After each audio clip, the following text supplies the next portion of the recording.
To the Cotton Bowl. For the coach and his players, anything less this time around would have to be considered a major disappointment. Basically, I feel like the season would be a disappointment if we didn't make it to the Cotton Bowl. You know, we worked hard all summer and into two-a-days, and right now, the only thing we want to do is make it to the Cotton Bowl and beat Texas.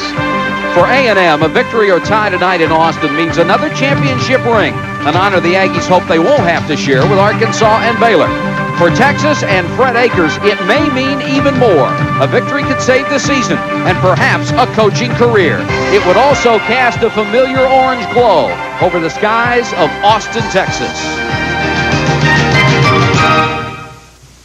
Star State, where it is going to get wet and remain rather cool. A 30% chance of rain has already been realized here in Austin, Texas for tonight's battle between A&M and Texas.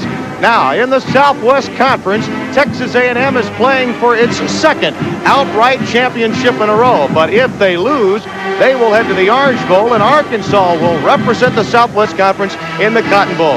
Happy Thanksgiving to each and every one of you, and we are happy that you joined us tonight. Hello, I'm Jim Brando. Now, we've already touched on the importance of this game for Texas A&M and Jackie Sherrill's club. But for his counterpart, Fred Akers, this could be it. Reports surfaced today that Fred Akers' future will be decided by the Board of Regents on Saturday. This is his last chance to make an impression. Now, Mike Patrick and Pat McAnally will call tonight's action. Gentlemen, how is that for importance in a game? Tim, there is so much emotion surrounding this one, and so much emotion surrounding and uncertainty surrounding Fred Akers, the coach. I thought a local writer made a great point this week when he said a lot of the Texas fans are upset that Fred Akers has been left twisting in the wind so long. Aren't very happy about it either. Well, I think you're right, Mike. You don't have to spend a lot of time around this Texas team to figure out they like Fred Akers. They like the young coaching staff he brought in here this year. I think they're excited about the future. They played very well. They're actually just a few points from going to the Cotton Bowl themselves. I think the emotion of saving their coach's job tonight will be a big factor in this game. I think the biggest thing Texas is going to have to do on defense is to try to stop Kevin Murray in an offense that got 74 points last week. Well, stopping Kevin Murray is difficult, and the reason is he has so much talent around him, and it's an unusual offense. Their fullback, Roger Vick, is their leading ground gainer. He's a game breaker. Their tailback, Keith Woodside, is an excellent receiver out of the backfield, and their tight end, Rod Bernstein, is their leading receiver. Now, for defense, the key is they're going to have to go with a lot of different coverages because they don't have good linebackers right now. They're young, they're inexperienced. So I look for Texas to be gambling on defense. Now, Texas, it believes, on offense has the kind of players that can give that complex A&M defense fits tonight. Well, A&M likes to play a lot of different looks, a lot of defenses, a lot of man-to-man coverages and blitzes. But because of two players, Brett Stafford, the quarterback, and Eric Metcalf, their tailback, I don't think they're going to be able to do it against Texas. Metcalf can come out of the backfield. You see him all over the field running in motion. He'll catch a lot of passes tonight. And Brett Stafford can hurt him. He can hurt Texas and A&M with both quarterback draws and just going out of the pocket and running out of zone. So I look for A&M to play very conservatively tonight. There's a lot riding on this one. A Cotton Bowl or an Orange Bowl bid for A&M for both teams. Bragging rights in a state where bragging rights mean an awful lot. A&M and Texas coming up. Live CFA football on ESPN is brought to you by Michelob. Exceptionally smooth, distinctive taste is why the night belongs to Michelob.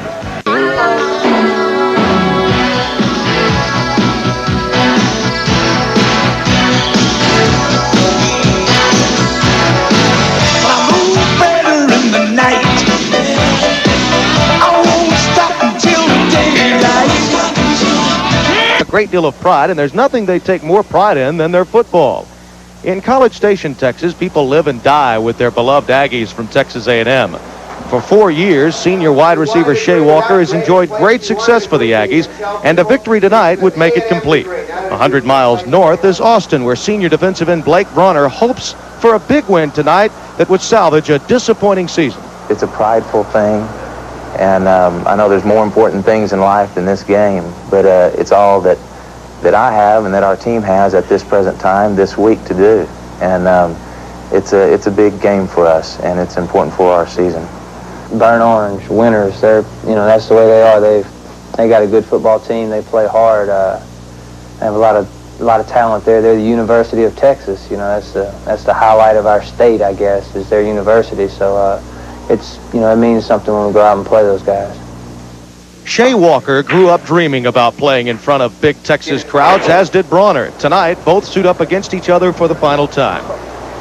It's time to kind of reflect on the past and everything that this school has meant to me, and that's something that I'll never forget. It's been a great experience.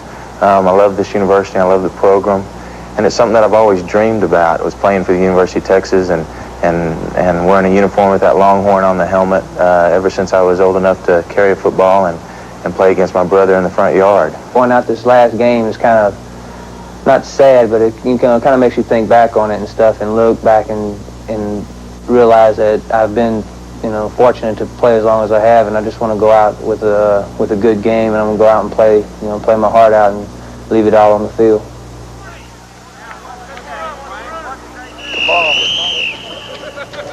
To me personally, football has been, it's been something that I can really lean on and look back to and think of. I've really gotten a lot of strength from it, because there have been times when I don't feel comfortable about, some things that might be going on, like growing up or whatever, problems that you have or something, but I always know that, I can go out and practice. Personally, it means a chance for me to display the talents that God gave me. I give him total credit for everything that I've been able to do out there, because without him, I'm nothing. And it's been a great experience, and it's a great learning experience. I think too many people, you leave it on the field, and it builds character, and it teaches you how far you can push yourself and what you're really made of. And I think that's something that's gonna last me for the rest of my life. Football lends itself to everlasting relationships, and that's what Bronner will miss the most. The team concept, the guys on the team, the friendships, the relationships that you build, those are going to last forever. But I think that's what every athlete misses when it's all over. Murray has a man on the wing, and he wants to throw for it. Guns it into the end zone. Touchdown. A bullet pass to Shea Walker. I like for them to remember me as a consistent person, somebody that always gave 100%, and that they could always count on. It is a great rivalry, played by some great players, and I think Shea Walker and Blake Bronner really typify what college football and this rivalry in the Southwest Conference is all about. There may be a war of words, but there's an underlying respect that these two teams and those two players have for one another. So, will it be Gig'em Aggies or Hook'em Horns? We'll soon see from Austin, Texas, where a turkey night is special on ESPN.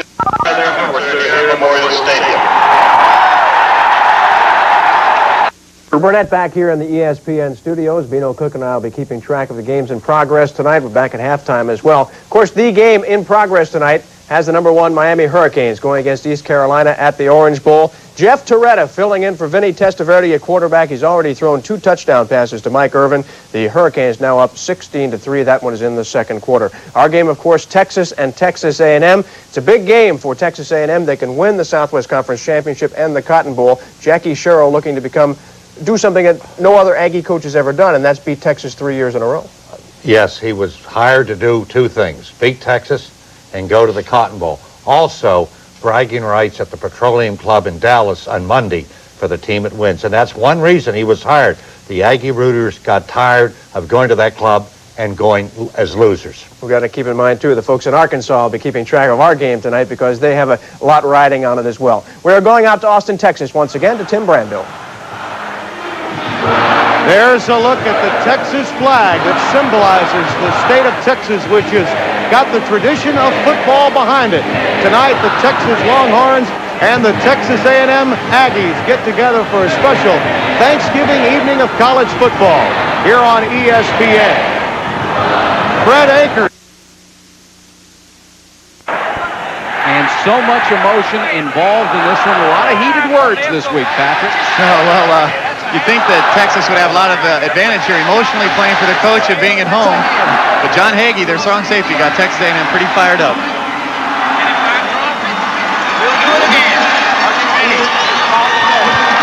He said tails.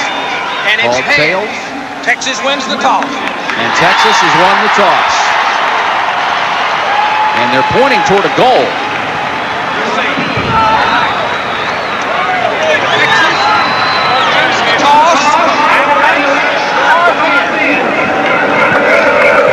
Having a little trouble with that field mic. So Texas A&M will receive. And Texas, I'm not sure, Pat, if they deferred the choice. It didn't sound like it. It seemed like they at the end of the field. Yeah, it's very unusual because it's not very windy tonight. You'd think they'd want to have the ball, but maybe they want to fire that defense up, let them stop A&M. Could be. Those last-second preparations before the kick. And there is Texas on the sideline with embattled coach Fred Akers.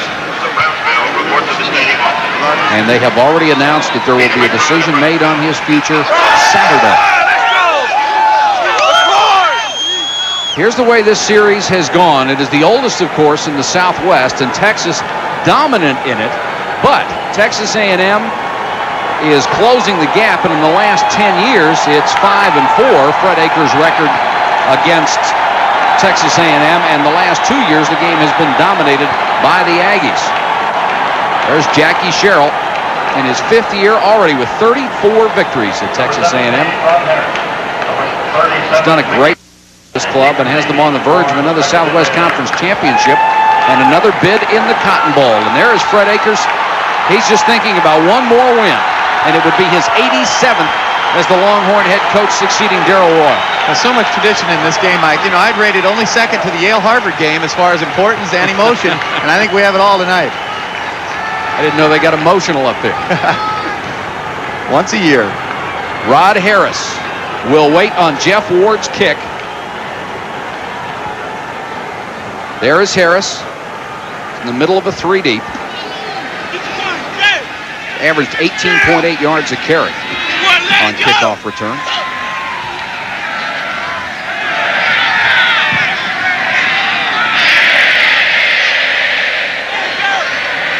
It is really a pleasure for us to be here tonight. Most of us have watched this game as kids growing up with parents and grandparents on Thanksgiving and always made sure we watched Texas A&M. It is truly an honor to be here to do this one, especially with all the emotion, and you can really feel it here at Memorial Stadium with 80,000 plus on hand. Valentine will take it. Make it Washington. Cuts to the outside. Washington at the 30. 34-yard line before he's driven out of bounds, and Texas A&M, after a 31-yard kickoff return by Mickey Washington, will start in excellent field position. There's junior quarterback Kevin Murray. Already has the Southwest Conference career leader in TD passes. A lot of talent behind him, too. Roger Vick is the key to the rusher game, while Bernstein and Walker have had exceptional seasons as receivers. And the interior line for A&M has overcome inexperience and has developed into quite a unit.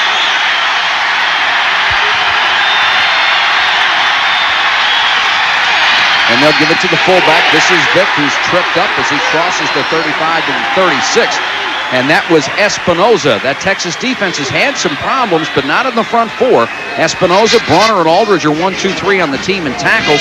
Injuries have devastated the linebackers and hurt Texas the most this year. The secondary is better now, especially with Peavy's return at free safety. He is a big hitter.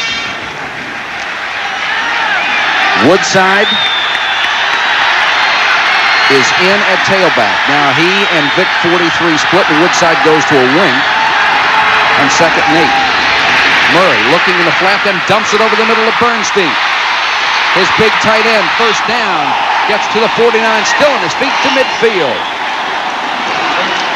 Tillman makes the tackle along with Duncan, and Bernstein has just had a great year. Well, he had an outstanding Cotton Bowl the last game last year. He only had 9 catches the entire season, came into the Cotton Bowl, had 6 catches, and they expected him to have a big year, but I don't think they expected him to lead the conference in receiving, and that's what they've been doing, dumping it to him underneath and letting him run. He was very disappointed when they put him at tight end. He's a running back and wanted to stay there. Woodside again on a wing, and they'll give it to Vick. Big hole off the right side. Vick to the 40, to the 38-yard line. gaping hole on the right side. Richard Peavy, number 42, had to make the stop. A 13-yard gain for Vic. Number 94 for Texas, Brian Espinoza, who made the first play, had 21 tackles last week. He's a key to this game. They're double teaming, and they're coming out. They're going to take him out of the plays, and they're going to have some big holes if they double team him like that. Again, no linebackers there for support, Mike. That's the problem. If you double team offensive linemen, some linebacker is supposed to be free. They are very inexperienced. They have been terribly injured at that position. Vic again. They'll do it all night if Texas can't stop them, but Texas stopped them that time. And up from the secondary was Stephen Braggs to make the big hit. Aldridge also in on the stop. Well, it's very, very unusual for your front four, your defensive linemen, as you said, they're the three leading tacklers on this Texas team. Usually you look for your linebackers, particularly in a 4-3, and that shows the youth there, and also the fact that Texas is strong up front. It is second down, 7 yards to go, opening minutes of the ball game. The ball at the Texas 35-yard line. Vic again. Tripped up. The first man that got him was 94 Espinoza. Then he fell into the pile. Bronner also in on the stop. Good job by Espinoza. 249-pound senior who's very quick. Junior college transfer. And it's odd to see a junior college transfer as a starting lineman on a program like Texas. You don't see it that often. Well, they'd be in big trouble if they hadn't acquired him. And another unusual thing is at 250 pounds, he really does it on his quickness and just his ability to read. They'll go with 3 wide receivers on this play. To the near side, make it 4 wide receivers now on 3rd and long. Murray under pressure, dumps it over the middle and throws behind Tony Thompson. Eric Jeffries was right with him. And Murray under pressure didn't throw it that well that time. Boy, the operative word right there is pressure. They put it on him in a hurry. He really had a difficult throw there because he was hurried. Didn't give his receiver enough time to cut across the defender. Espinoza drilled him. And Craig Stump will come in to punt it away. Although now they set up and will shift into punt formation. Something Texas has to be aware of. On 4th and 5. Stump's just trying to pooch it close to the goal line and will get the bounce sideways and go out of bounds around the 12, 13-yard line. So Stump doesn't get much of a kick in terms of distance, only 21 yards, but exactly what the coach was looking for. Something that went out of bounds inside the 15. Junior quarterback Brett Stafford, who already owns 11 Texas passing records, but has had 14 interceptions this year. The running game has struggled with no one back over 500 yards, and the receiving corps has lost a good one this week when tight end Tim McCrary went down. The line seems to be a collection of injuries and changes. I said McCrary, that's Tim McCrary, suffered a freak injury to his spinal cord in a half-speed blocking drill. And absolutely nothing for Norris, who's drilled by Johnny Holland. And A&M defense up front is quite good, especially on the pass rush and making big plays. And at linebacker, Holland and Kelm have had outstanding seasons. They're 1-2 in tackles. The secondary is the least experienced unit. It's been the most vulnerable, too. 2nd and 10, maybe a passing down for Stafford. Got Metcalf in there behind him. And Metcalf will get the ball on the sweep. Cut it back, darts to about the 18-yard line. And it was Howard, the outside linebacker at 223 pounds. An excellent athlete who made the tackle. Metcalf does have his dad's moves, doesn't he? Oh, he was so dangerous. I can remember punting to him. Every time I punted, I just prayed I wouldn't have to try to tackle him in the open field. And they say Eric's a little quicker. He's a little smaller, but so explosive back there. That would have been quite a matchup to see, you trying to tackle Terry Metcalf. That'd been fun. 3rd and 5 for Texas. Opening possession of the first half for the Longhorns. Stafford dumps it to Clark. The tight end's got the first down at the 24-yard line. Howard made the stop along with Kelm, but Clark, who had 14 catches coming in, gets his first grab. Well, there was a case of A&M going to that conservative defense. A lot of times they'll blitz in that situation, but they've decided against Texas that they're going to give them these little dumps over the middle like to their tight ends. It's a little unusual for A&M.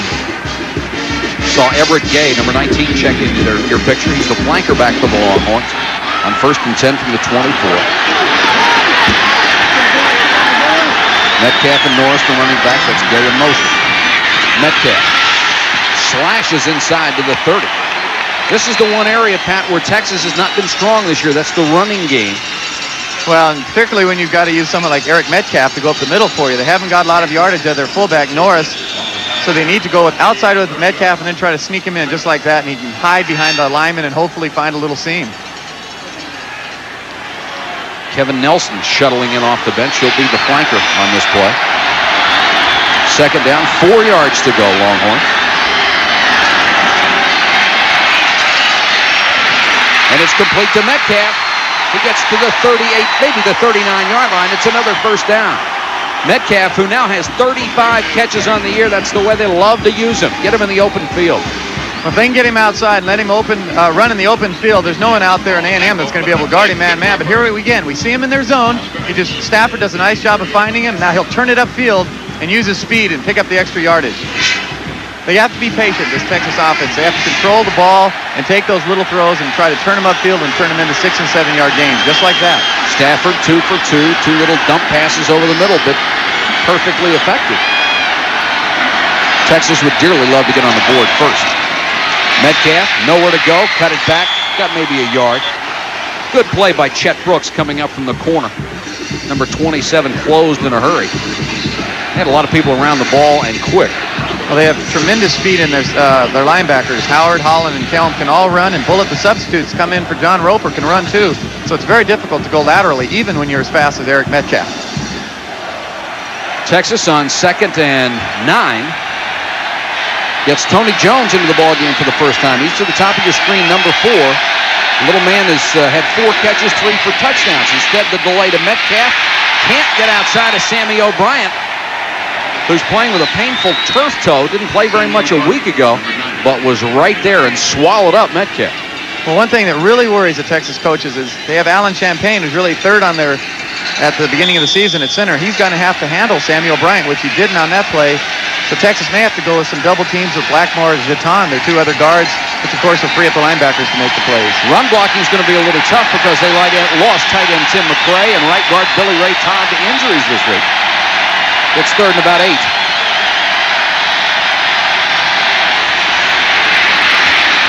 Stafford guns it incomplete. Good defense that time by Flowers as they were throwing for Johnson. The crowd, I think, wanted an interference call. It'll bring up a 4th down. Got 8:09 to go in a rapidly moving first quarter.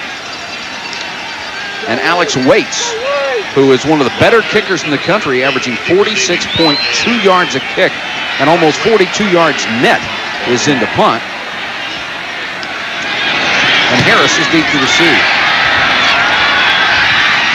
Chance to bring it back across the 20 and tripped as he got across the 25 to about the 27-yard line. An 8-yard return after a 42-yard kick. Timeout with 8 minutes to go, first quarter. We are scoreless between Texas and Texas A&M. Lean on me when you're not strong, and I'll be your friend. I'll help you carry on. When you want power that works, lean on the 350 V8, now available in every full-size Chevy. Now fuel injected for the most power and torque of any half-ton pickup. Lean on me. You were born to drum. You and Casio.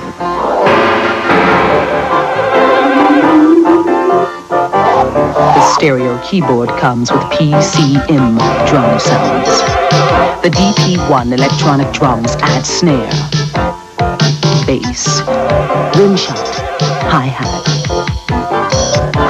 Casio, be the drummer you were born to be.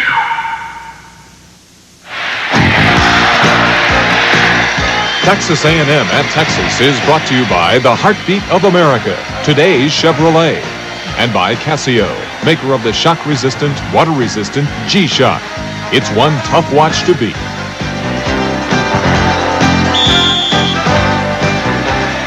Welcome back to Austin, Texas. A&M and the Longhorns tied 0-0, 8 minutes to go, first quarter. Both teams have had one possession and not been able to move the ball, at least for a score. This is Woodside cutting outside on the sweep and carrying bodies with him to about the 33-yard line. Stephen Braggs, number 6, in on the stop, along with middle linebacker Dwayne Duncan. And now you wonder who's going to take credit for this. I think that may be a little move by the Texas fans trying to make the Aggies look like they can't spell. I think our director, Mark Payton, is a Texas graduate, actually did that sign and pointed it out to us. It looks like a Greek spelling or something. Yeah, it does. 2nd and 3. Fake to Woodside. Murray under pressure again. And guns it complete to Bernstein. It'll be enough for the first down, and he is really nailed out of bounds into the sideline bench. Braggs got over there in a hurry, and Jackie Sherrill is upset at it, wanted a flag, and Bernstein taking a little time to get up. Looked like quite a legal hit, however. Well, Rod Bernstein, right in the middle of your screen, just going to run a little crossing route again. This is what he does so well. He's only averaging a little under 11 yards, and this is why. He catches a lot of this ball control type throws. Murray goes to him when he's in trouble. He looked upfield and found Bernstein on the short route. That looked like a pretty good hit by Bragg. Got him at the sideline.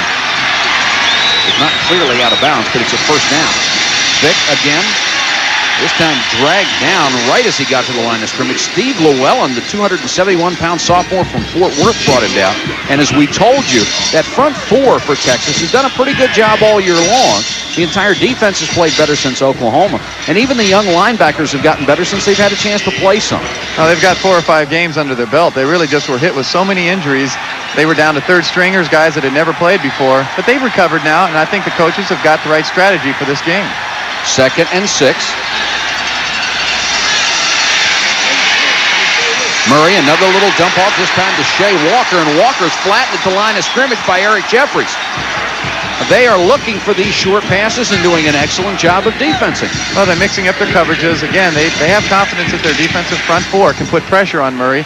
They're going to leave their linebackers and some of their secondary up close on those plays. And that time, too, Pat, it looked like they only had 2 linebackers in there and were going with their 5 defensive backs, something I think Jackie Sherrill expected, too. Right, they'll go at 5 and 6 defensive backs on 1st and 2nd downs even because they need to help their linebacker situation. 3rd and 4.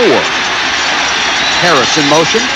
Texas showing blitz. Did they get back off? No, they're offside. And from the blind side, Thomas Aldridge nailed Murray. But unfortunately for Texas, they're going to be called for offsides, and that will give A&M a first down. A little too anxious. There's no excuse for a linebacker or a secondary guy going offsides.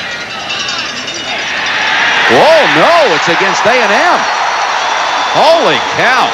He must have flinched when he jumped across. If you don't make contact, then it's up to the offense to stay. Boy, this is a surprising call here.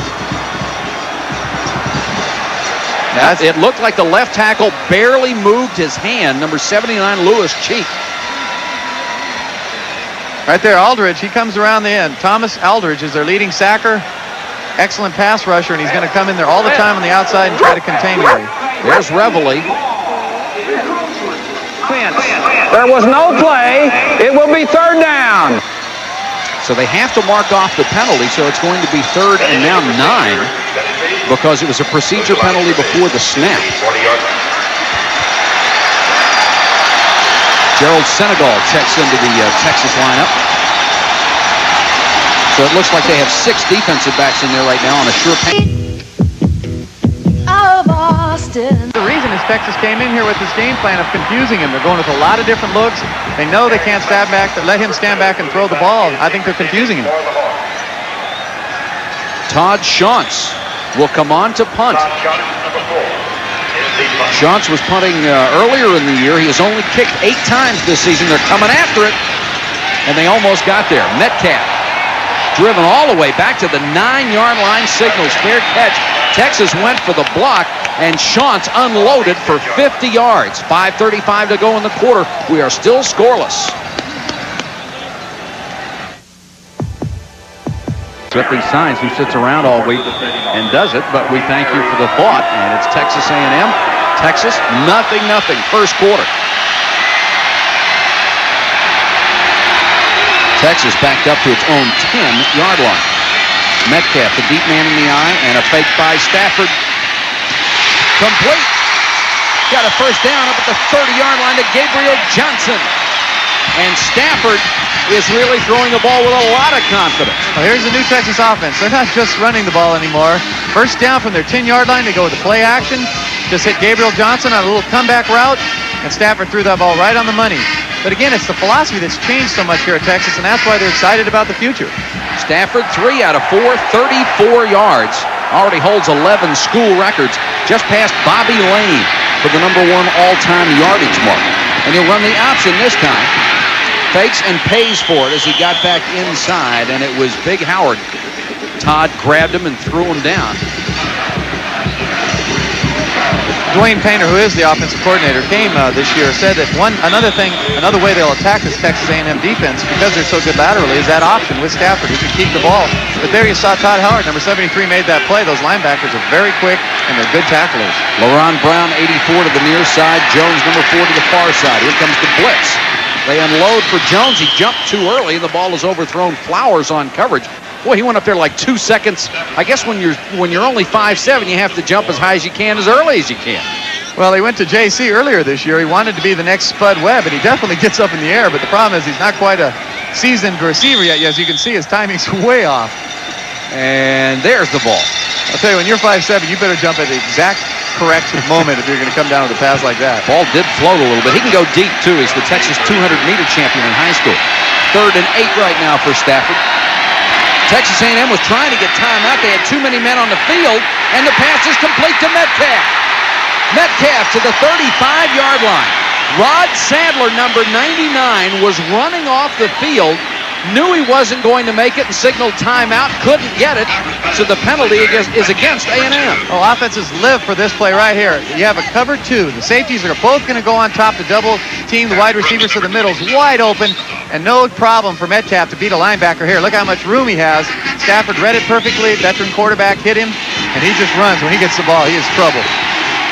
But again, it's that offense right there. They put it in. They have the ability to beat defenses with the passing game now, and that's helped Texas considerably. Jackie Sherrill is on the field, and he is really upset. He thought, I believe, that his team was entitled to a timeout as they were signaling for it, trying to get it. That's what he's saying. Substitution infraction by the defense. The player was not off the field. The penalty will be declined. It's a first down.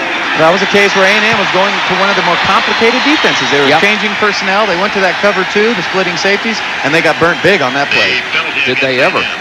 And Jackie Sherrill pleading his case, but it's obvious he had 12 men on the field at the time of the play. Although that man running off, Sadler did want the timeout and didn't get it. So it's 1st and 10 Texas inside the A&M 35. Metcalf again. Trying to use his speed to get outside, and Holland is all over him. Holland had plenty of help. A lot of white and red out there. One thing about the Texas offense that's interesting, and you'll notice it a lot of times when they go up to the line of scrimmage, they use 2 plays. It's called a check with me system. Brett Stafford will go up. He'll have 2 plays. He chooses between one or the other. That's at least 60% of the time. That's what he did on that read earlier when he split the safeties to Metcalf. He read it correctly. Loss of a yard on the last carry, and we are starting to get rain here in Austin. Nelson was the man in motion, and it's a reverse to Nelson. Stafford in front trying to throw a block. 20. 16-yard line. And Texas A&M fooled on the reverse, and Fred Akers is pulling it all out of the playbook. Well, they set this up beautifully. One way to beat a great lateral pursuit team is to make them over pursue, and that's what they're going to do here. Give the ball to Metcalf, and they're all running to the top of the screen. He hands back to Nelson, and they're all out of position now. Look at that nice wall they set up for blocking. Stafford's trying to catch up with Nelson, but doesn't quite do it. Well, Stafford really took a shot when he finally got in there, too. It's a 1st and 10 Longhorns as the umbrellas come out here at Memorial Stadium. Only one wide receiver this time. Now they split 2. And they'll give it to Norris, the fullback. Sadler was in on the stop, big number 99 at 273 pounds out of Atlanta, Georgia, preseason All-American. Fred Akers has handled this with a lot of class this year. He has been under the gun constantly. His team was embarrassed in the loss to Oklahoma, but he just hangs in there and says he's not about to apologize for his coaching or his team, and he'd love to win this. And now we've got a timeout called by the Longhorns on a 2nd and 8 with 2:46 to go first quarter. We have no score, but the Longhorns are driving.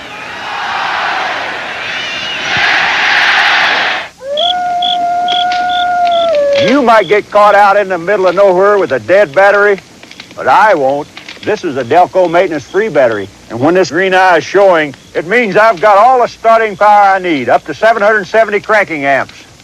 If you think your battery's fading fast, I'd start thinking Delco.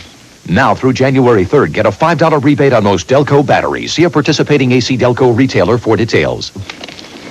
Never wait for trouble.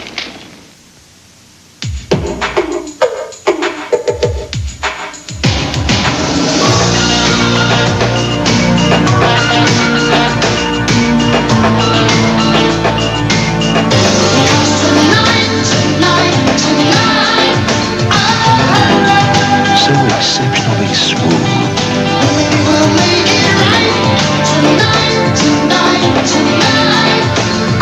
The night belongs to Michelob. 2 minutes and 46 seconds left to go in the first quarter in a scoreless grudge match between Texas A&M and Texas, and the Longhorns have the ball at the 15-yard line of the Aggies. 2nd down, 8 yards to go.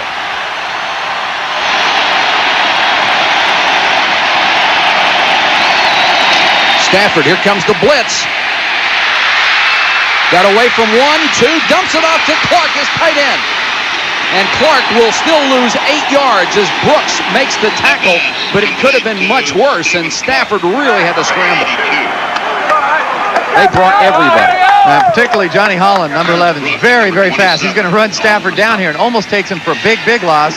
Stafford has the presence here to turn around and deliver this ball. They're still going to lose 8 yards by the time he gets it to the tight end. But that just shows you Holland. When Holland blitzes, he has such speed. He's an inside backer, but he runs like an outside backer. So now it's 3rd and 15 for Texas. And the officials will stop the clock. It looked like Texas A&M called the timeout, and they did. The 1986 Football Award. So with another timeout and 2:07 to go first quarter, we'll be back in Austin, Texas after this.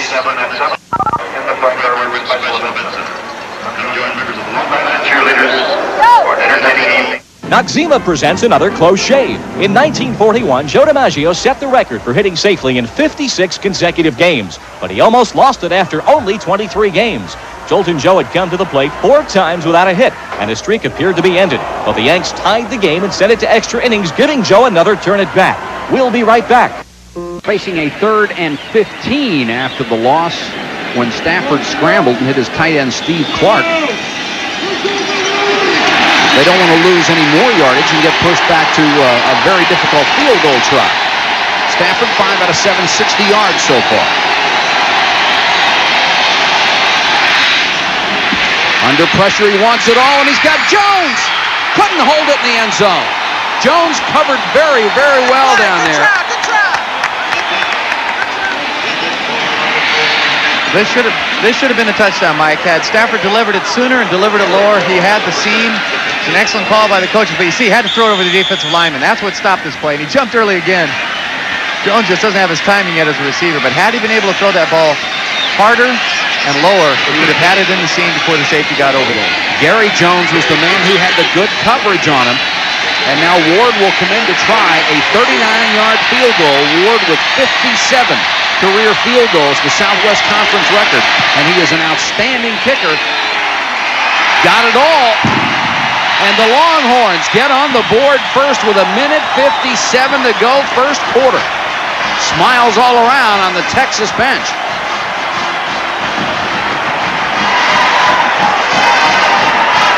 Our live presentation of college football continues next Saturday, and we offer up a doubleheader for you.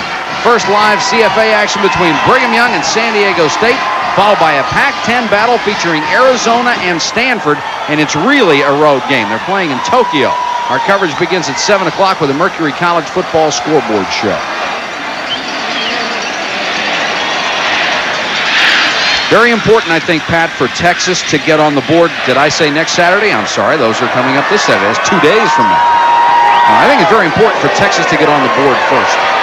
Well, it'll allow them to play maybe tighten up their defense, not gamble so often if they can get the lead. Problem they're going to have is they're not going to be able to go to a running game. They're going to have to continue throwing those short passes.